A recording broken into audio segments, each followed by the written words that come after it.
एक बार की बात है। गर्मी का मौसम था और एक चींटी कड़ी मेहनत से अपने लिए अनाज जुटा रही थी। दरअसल वह सोच रही थी कि धूप तेज हो जाए, इससे पहले क्यों न अपना काम पूरा कर लिया जाए। चींटी कई दिनों से इस काम में जुटी थी। वह रोजाना खेत से उठाकर दाने अपने बिल में जमा करती थी। वहीं पास में ही एक टिड्डा फुदक रहा था। मस्ती में वह नाच रहा था, गाने गाकर जिंदगी के मजे ले रहा था। पसीने से तरबतर चींटी अनाज ढोते ढोते थक चुकी थी।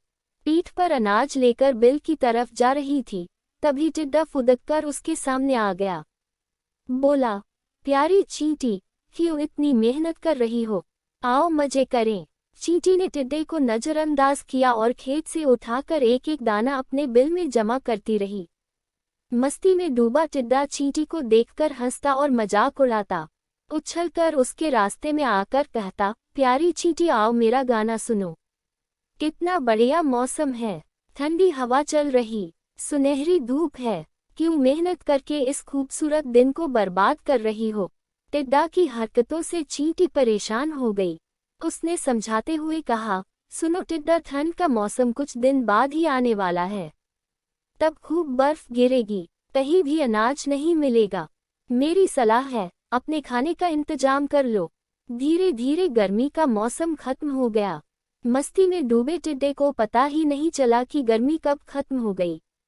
बारिश के बाद ठंड आ गई। कोहरे और बर्फबारी की वजह से बमुश्किल सूरज के दर्शन हो रहे थे। टिड्डे ने अपने खाने के लिए बिल्कुल भी अनाज नहीं जुटाया था। हर ओर बर्फ की मोटी चादर पड़ी थी। भूख से टिड्डा तड़पने लगा। टिड्डे के पास बर्फबारी और ठंड से बचने का भी इंतजाम नहीं था। तभी उसकी नज़र चींटी पर पड़ी।